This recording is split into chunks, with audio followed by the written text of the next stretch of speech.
Apa kata Rasulullah? Rasulullah, "Ma nahaitukum anhu fajtanibu." Apapun wahai umatku yang telah aku larang kepada kalian, semua yang aku larang, maka hindarilah, jauhkan, tinggalin, jangan dikerja. Ini perintah Rasulullah. Kenapa? Karena Rasulullah bagian daripada syari', yaitu yang merumuskan syariat. Jadi Pak, kalau ditanya syariat itu apa sih syariat? Siapa sih yang menentukan rumusan syariat itu? Yang menetapkan koridor halal haram, wajib enggak wajib, itu siapa? Adalah Allah dan Rasulnya, Nabi Muhammad SAW. Beliaulah asy-syari'. Kenapa? Karena yang datang dari Nabi adalah hakikatnya Allah. Mana buktinya? Mana buktinya? Buktinya banyak, di antaranya Al-Qur'an. Allah Ta'ala katakan, "Wa ma yantiqu 'anil hawa in huwa illa wahyun yuha." Allah. Semua dari Allah. Jadi kalau ditanya syariat dari mana? Taib. Perlu kita pahamin Bapak, bahwa inti rumusan halal, haram, wajib, sunnah, makruh, mubah dan sebagainya, itu rumusannya adalah timbulnya yang merupakan hukum-hukum syariat Islam. Yang pertama ada wajib, haram, halal, makruh, sunnah. Dasarnya dari mana? Dasarnya yang pertama kitabullah, Al-Qur'an. Yang kedua sunnah Rasulullah SAW, berupa ucapan beliau, berupa pekerjaan beliau. Beliau mungkin nggak pernah ngomong, tapi beliau ngerjain, itu jadi syariat. Atau berupa ikrar dari beliau. Beliau nggak ngerjain, beliau nggak ngomong, tapi beliau membiarkan, itu namanya ikrar. Ngerti? Dan ikrar itu jadi syariat. Paham? Jadi ibaratnya Rasulullah nggak ngerakuin, Rasulullah nggak nyuruh, nggak ngomong, nggak komentar, tapi Rasulullah nggak biarin, itu jadi syariat. Jadi intinya sunnah, Al-Qur'an yang pertama, yang kedua sunnah, yang ketiga apa? Ijma' para ulama, dan yang terakhir apa? Qiyas. Ini dasar hukum agama gitu Pak. Al-Qur'an, sunnah, ijma' dan qiyas. Dari mana ada ijma'? Ijma' apa yang dilakukan dalam ijma' oleh mereka para ulama? Ijma'nya mereka mengkaitkan dalil Quran dan hadis yang terkait. Contoh begini Pak, masalah bayi tabung ada zaman Nabi, ada di Quran. Dari mana bisa ada hukumnya? Nah itu ijma'nya para ulama, dikaitkan dengan dalil Quran, dikaitkan dengan hadis, dikaitkan ini, dikaitkan itu. Contoh lagi masalah apa? Sabu-sabu, pil, ada zaman Nabi. Di Al-Quran cuma ada khomer. Ya, di Al-Quran cuma ada khomer. Kagak ada itu sabu-sabu. Gimana nih hukumnya? Gimana nih? Ya, dikaitkan, dicari penyebabnya, ilahnya, ininya, itunya. Akhirnya dengan ijma'nya para ulama, maka diambillah hukum qiyas. Dikiaskan hukumnya sabu dengan hukum khomer. Itu begitu. Paham? Nah, jadi ada ijma' dan ada konteks-konteksnya yang perlu dipermasalahkan atau boleh dipermasalahkan dan dibahas, yaitu hal-hal yang sifatnya samar. Gak ada kejelasan ketentuan hukumnya dari syariat, kagak ada. Itu yang boleh diijma'kan, itu yang boleh dikiaskan. Paham? Contoh bab riba, boleh nggak dibahas? Ijma'. Boleh nggak dicari kiasnya? Nggak boleh. Udah jelas riba itu apa? Haram di Al-Quran, begitu. Contoh misalnya ada nanti permasalahan terkait hal-hal yang mungkin mirip dengan urusan riba, mirip urusan masalah nyari untung dan sebagainya. Nah boleh di sini ulama rumuskan ijma'. Contoh masalah urusan asuransi. Nah asuransi nggak ada di masa Nabi, nggak ada di Al-Quran hadis. Maka di situ ijma' ulama berperan merumuskan satu hukum, dikiaskan dengan hukum ini. Nah begitu, paham ya? Jelas ya? Nah, itu. Jadi kata Rasulullah, apa yang saya larang pokoknya tinggalin. Jangan banyak cincong, jangan sok tahu. Jangan sok tahu. Jangan sok pinter. Jangan dengerin, apalagi zaman sekarang orang-orang yang lebih ngerasa dirinya lebih dari Nabi, lebih pinter dari Rasul. Hati-hati. Wah, ini begini, wah, modal cuman S2, S3, S cendol, lulusan ini, lulusan itu kagak jelas. Nah, jadi jangan ketipu gitu, jangan mau. Alhasil apa kata Rasulullah SAW bilang jangan. Ini Pak jadi kaidah oleh ulama kita, Bu. Pak, apa? Mereka dari hadis ini mereka ngambil patokan setiap apapun yang ingin mereka kerjakan, mereka cari tahu dulu. Rasulullah larang kagak? Rasulullah seneng kagak? Rasulullah ridha kagak? Kalau mereka yakini dan temukan bahwa Rasulullah memang insya Allah diyakini ridha, seneng, baru mereka jalani. Tapi kalau enggak, tinggalin, dan dikerjain. Apapun itu, apapun itu. Termasuk Sayyid Muhammad bin Ali al-Maliki rahimahullah, Abu ya Sayyid Muhammad bin Alwi. Itu kalau muridnya nanya, bilang nih misalnya nanya muridnya, Abu ya, saya kira-kira boleh nggak Abu ya kerja di kantoran? Kata apa jawab gurunya? Coba ente pikirin sendiri, kira-kira Rasulullah senang nggak kalau ente kerja di kantoran? Jadi patokan. Ya, kalau kita kan, kira-kira setan seneng nggak? Nah, gitu ya. Yang penting gua girang. Sabodo Nabi Muhammad girang berkagak ya. Yang penting gua na'udzubillahi min dzalik. Tuh, begitu Pak. Jadi intinya apa yang saya perintah larang tinggalin, jauhin, jangan dikerjain. Apapun bentuk perintah larangan itu, mau larangan yang sifatnya haram ataupun makruh.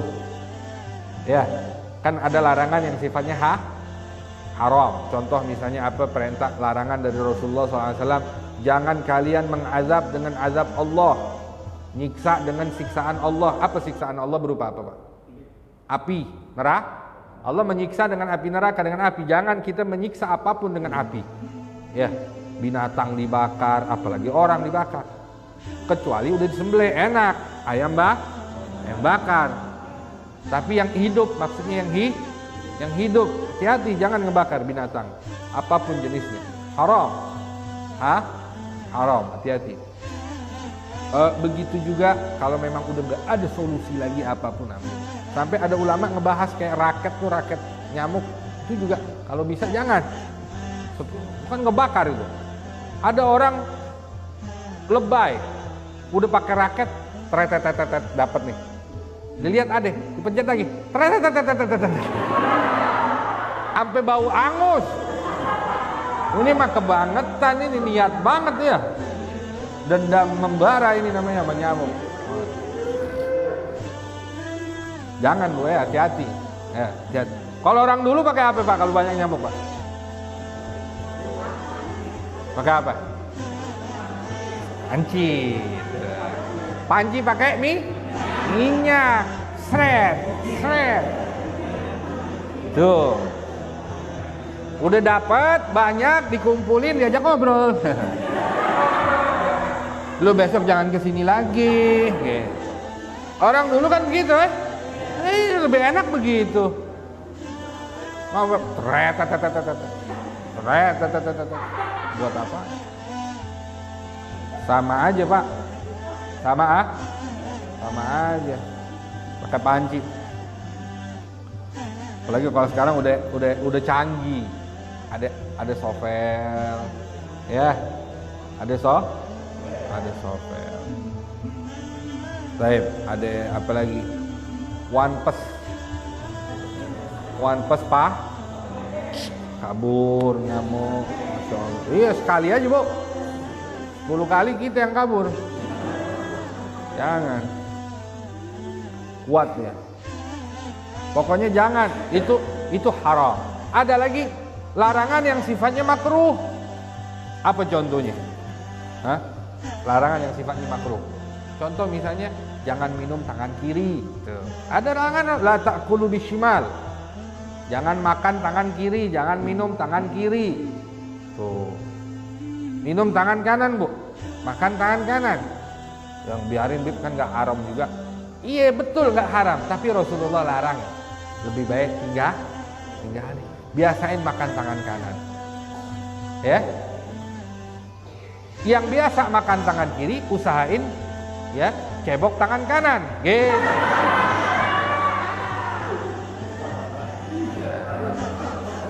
Terbalik. Repot. Minum tangan kiri jangan. Makan tangan kiri jangan. Ada orang misalnya dibilang kebot. Kidal. Ya. Lain dah kalau dia mah. Usahain juga kalau bisa dirubah. Nggak bisa dirubah ya. Baik. Kemudian makan jalan.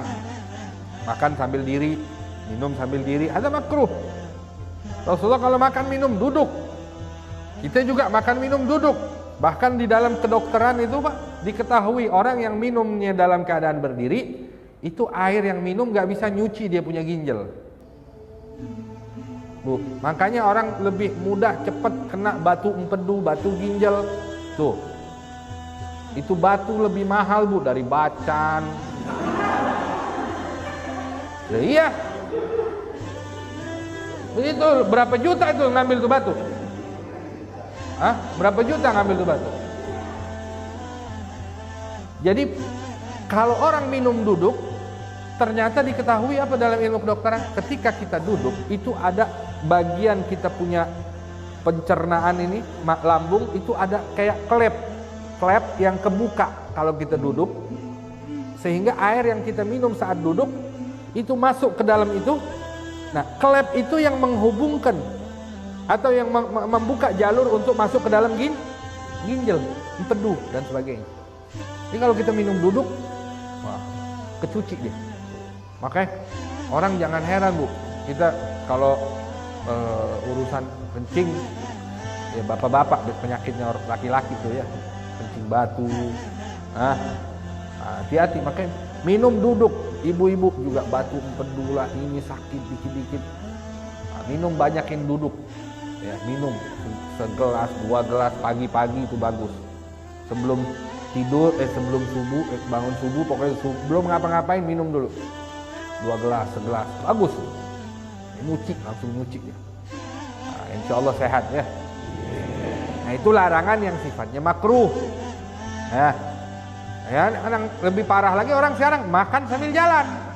Nah, binatang aja makan diri, duduk, diem tapi diem. Ini orang jalan makan, keren ya? Keren. Kuda kalau makan ada yang sambil jalan.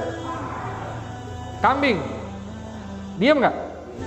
Lebih akhlak kambing berarti kan?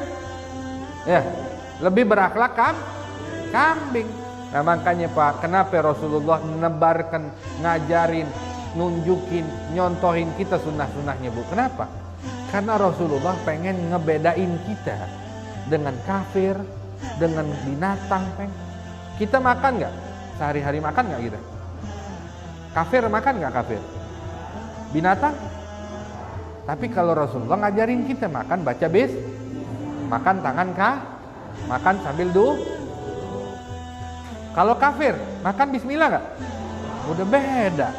Tangan kiri lagi, diri, jalan. Ya, kambing makan nggak kambing? Bismillah nggak? Nah makanya kalau ada orang makan kagak bismillah sambil diri sama kayak ya, kalau sambil jalan bapaknya kambing. Jadi hadirin, itu yang Rasulullah SAW ingin angkat derajat itu lebih mulia di atas segalanya dengan sunnah tadi. Ya, ada yang sifatnya larangan yang sifatnya makruh, ada yang haram tadi. Ya, nah ini perlu kita pahami. Kemudian dikatakan begitu juga kayak misalnya jangan makan bawang yang mentah. Nah, bawang mentah itu dimakan nggak apa-apa, tapi jadi makruh kalau kita mau ketemu orang, sholat Jumat misalnya, mau rapat minum jus bawang misalnya gitu. Jangan, ya. Mau rapat ngejengkol dulu misalnya gitu. Alhasil hal-hal kayak begitu dihindari. Kecuali kalau memang kita ngerasa aman, kayak misalnya mau enggak, gue nggak mau kemana-mana, makan itu bawang, tidur di bawang nggak apa-apa. Ya. Wa ma amartukum bihi fa'tu minhu mastata'tum, kata Rasulullah, dan apapun yang aku perintahkan maka datangkan, kerjakanlah semampu kali. Nah, inilah bijaksananya syariat. Ya. Kenapa di kalimat perintah ada mastata'tum, sedangkan di kalimat larangan nggak ada kalimat mastata'tum. Kata Rasulullah, apa yang aku larang tinggalin, dan apa yang aku perintahin kerjain semampu kalian. Nah, kenapa kok ditambahkan kalimat? Karena hadirin rahimakumullah, inti syariat adalah tidak ingin syariat itu tujuannya kemudahan, memberikan kemudahan. Oleh karena itu tidak ada satupun perintah di dalam syariat yang tujuannya memberikan kesusahan.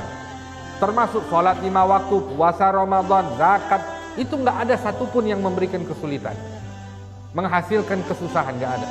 Semua dibangun atas fondasi kemudahan. Yang artinya Allah tuh tahu. Allah nggak suruh kita sholat kecuali Allah tahu bahwa kita mampu sholat. Sekarang saya mau tanya, kapasitas kemampuan manusia ini masing-masing sama apa beda-beda? Beda kan? Ibu-ibu, bapak-bapak, coba dari sini habis ngaji kita adu balap lari dari sini ke kawasan. Apa bisa nyampe semua? Kagak. Ada yang 5 langkah pingsan. Mana tahu kan? Itu kemampuan udah ditakar sama Allah apa belum? Sudah kan? Tapi lihat kenapa kok setiap perintah yang disyariatkan Allah ditetapkan semua dipotong rata. Karena Allah tahu kita mampu. Allah nggak perintahin kita untuk ninggalin khamr kecuali Allah tahu kita mampu.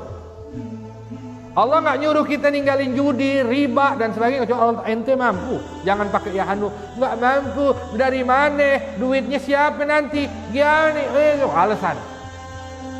Iya. Kalau nggak gitu kita nggak maju-maju, setan otaknya, ya kan?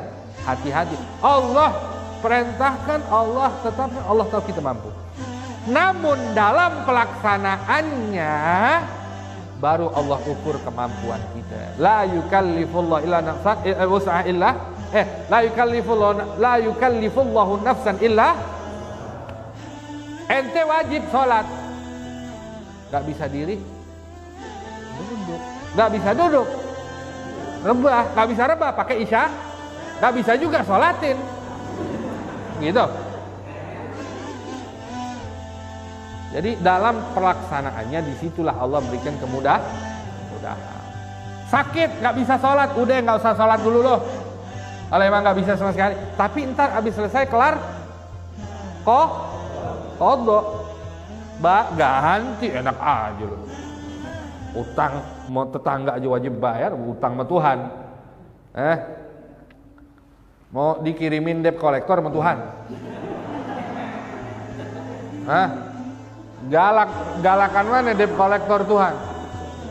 Sama debt collector bank, sama leasing. Baik. Jadi itulah kata Rasulullah SAW. Fa inna ma ahlakal ladzina min qablikum kasratu masailihim wa ikhtilafihim ala anbiya'ihim. Nah, yang terpenting adalah dalam menjalankan perintah adalah intinya adalah takwa. Takwa. Makanya Allah selalu bilang, ittaqullah, takwalah kalian pada Allah. Apa sih takwa? Jalanin perintah, jauhin larangan. Itu kan takwa. Ya. Jalanin perintah, jauhin larangan. Ittaqullaha mastata'tum. Takwalah kalian semampu kali.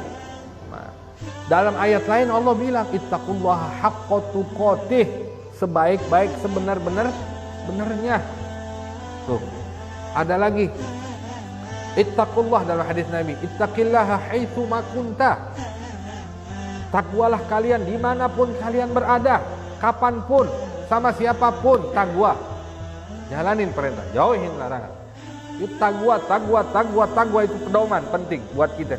Jadi kalau misalnya sebagai warga bangsa Indonesia kita harus punya pedoman Pancasila, harus kita nggak boleh keluar dari garis itu, maka dalam diri seorang Muslim bertuhankan Allah Subhanahu, kita nggak boleh keluar dari takwa.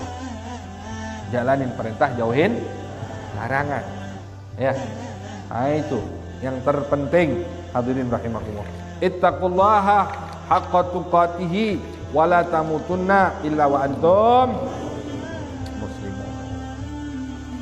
Kenapa Rasulullah suruh begitu?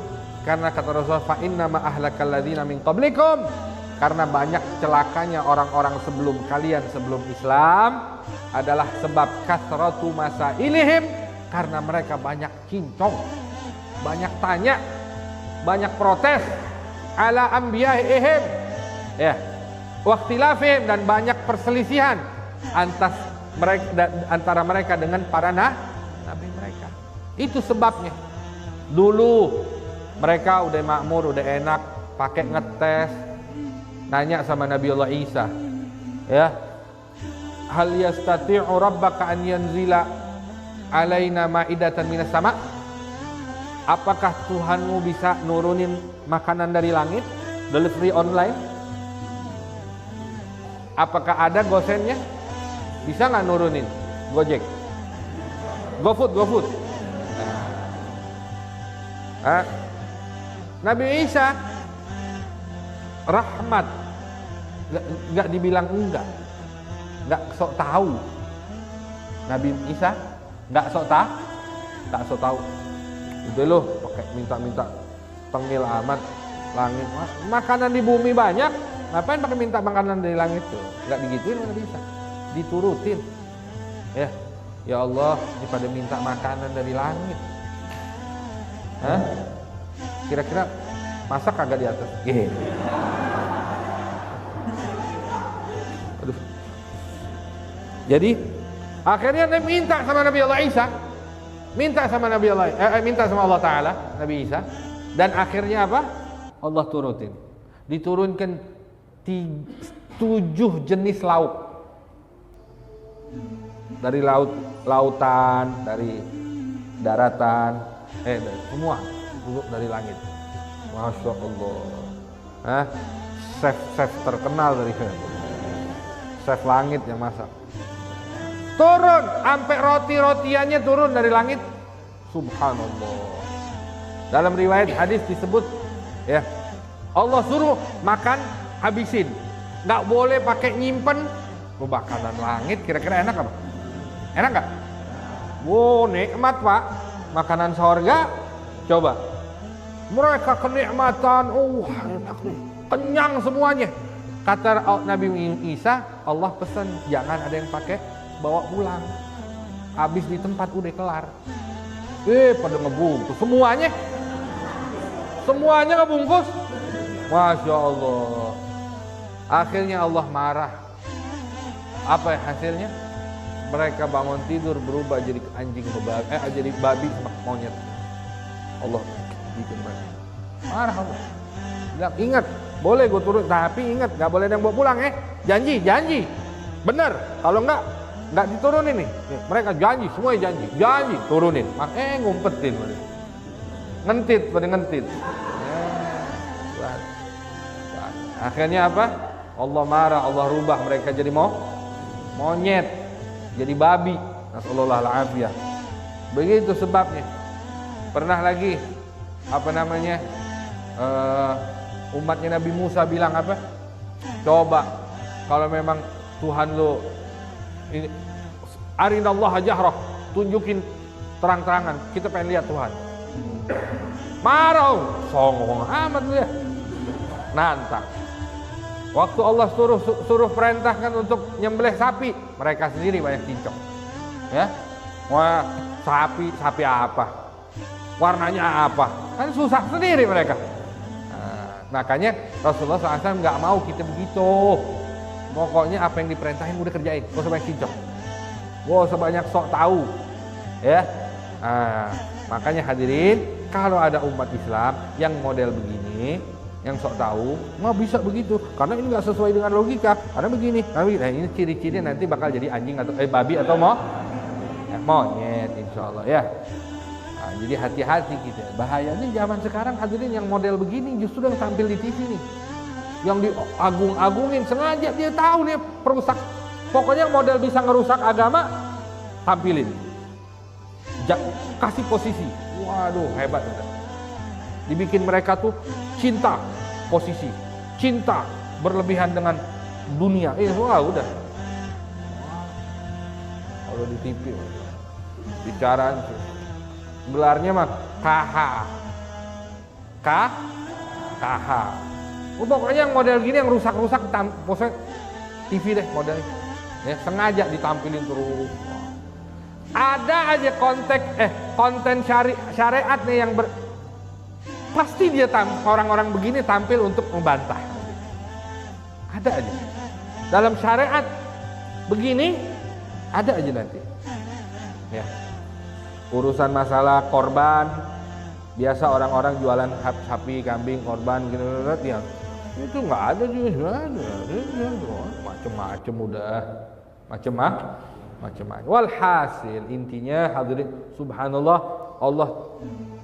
Allah Ta'ala kasih umur panjang model-model begini ya, bagian dari fitnah, Allah Al-Quran udah bilang wasanastadrijuhum min haitsu la ya'lamun. Allah ulur-ulur yang model begini sengaja diulur-ulur ya. Islam KTP pada nih model-model begini rusak. Pak, jangan, saya pengen kasih tahu Bapak Ibu sekalian, jangan pernah heran dan begitu terkesima, kagum hanya dengan melihat karakter orang yang lulusan ini, lulusan itu dan terkesan dia punya ilmu tinggi. Jangan. Kenapa Pak? Banyak Yahudi Nasrani lebih pintar dari dia tentang Islam. Paham? Sebab Yahudi Nasrani yang lebih pintar dari mereka inilah yang memang sengaja dididik tentang agama Islam. Tujuannya apa? Untuk merusak Islam. Nah, dialah buah hasilnya salah satunya mereka ini. Ya, timbul nanti perpecahan, timbul nanti perdebatan, timbul nanti cekcok, timbul nanti ada aliran, timbul nanti macam-macam. Paham? Jadi kita nggak usah banyak cincong, pokoknya begitu ya udah kerjain. Allah suruh, Nabi suruh kerjain. Siapa kita mau masuk surga? Surga punya siapa? Ya lo, ya Nabi. Makanya ikutin sama yang ikutin. Kalau enggak nggak dapet tempat. Bagian teras mau, yang teras. Main di depan surga. Jadi walhasil hadirin rahimakumullah, intinya Rasulullah SAW sampaikan apa yang saya perintahkan, saya larang jauhin. Apa yang saya perintahin kerjain semampu ente. Ya, kenapa? Karena orang-orang dulu banyak celaka, banyak binasa hanya sebab mereka beda pendapat dan berselisih, ngebantah sama para nabi mereka. Akhirnya apa? Allah Ta'ala murka. Nah, Rasulullah SAW nggak mau kita begitu. Nah, mudah-mudahan Allah Ta'ala tanamkan di hati kita cinta sama syariat dan taat sama syariat, dan Allah Ta'ala tanamkan di hati kita selalu untuk bisa benar-benar menjalankan yang diperintahin Allah, ngejauhin yang dilarang Allah, dan mudah-mudahan Allah Ta'ala matikan kita semua husnul khatimah, kita dimasukin surganya Allah Ta'ala. Amin ya Rabbal ala hadhihi niyah wa ala kulli niyatin salihah jami'a li khairatid dunya wa na'imiha wa ila hadratin Nabi Muhammad sallallahu alaihi wasallam sirrul Fatihah.